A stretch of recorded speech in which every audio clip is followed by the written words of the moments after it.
Hello, my name is Klig Akerly, and I live in Australia at the Wilton Brahma Kumaris Meditation Center.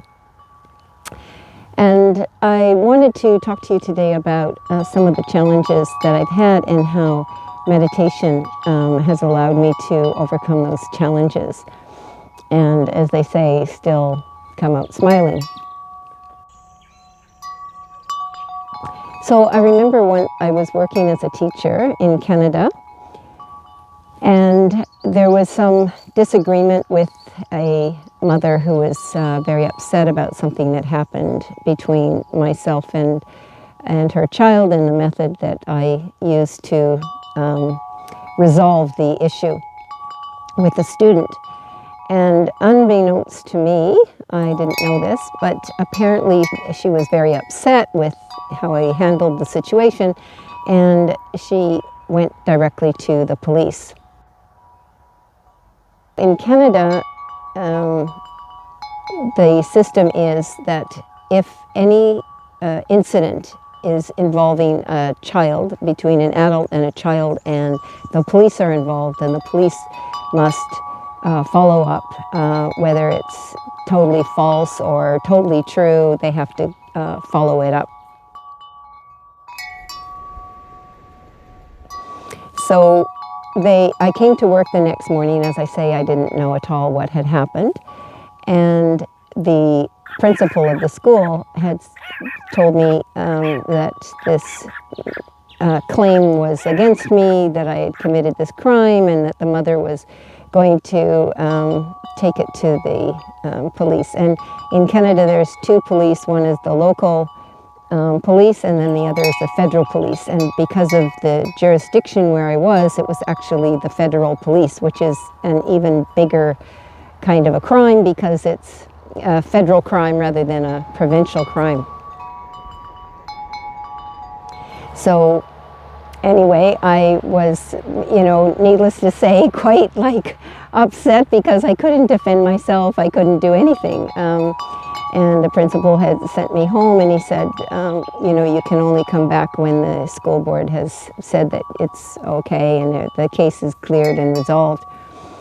And so, as we say here in the meditation center, according to Drama, so what happened was that the police officer who was in charge of the case actually went on holiday.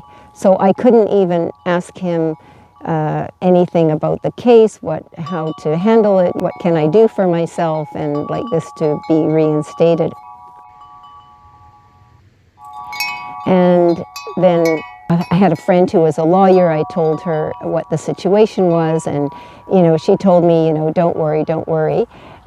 But I couldn't go back to work, and so I was missing the money, and there was all these things that were happening, and my life still had to carry on. So I remember the very first thing that I did when I got home was I sat in yoga. And this allowed me to stop my mind from racing. I simply allowed my mind to come to rest and to think peaceful thoughts, to think loveful thoughts, to think thoughts of benefit for the mother, for the child, for myself, for the school.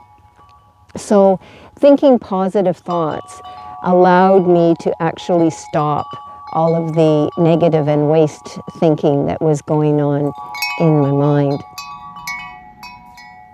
And then I still needed to maintain this, because every once in a while then the old thoughts would want to come, and that I was going to lose my job, I'll never teach again because it was a federal offense, then it means I couldn't teach in the whole of Canada, and of course that was my livelihood, and it was quite quite challenging.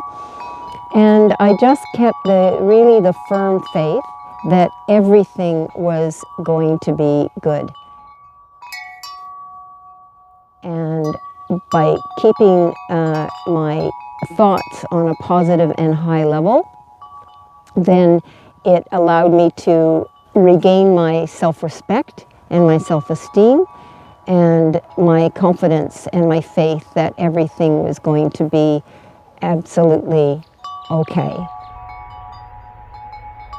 After 6 weeks, it actually turned out that it was okay, and it turned out that the mother was a little bit mentally unwell, and she had done this before to other students and other teachers, but as I say, yet there was nothing that could be done because the federal police were involved.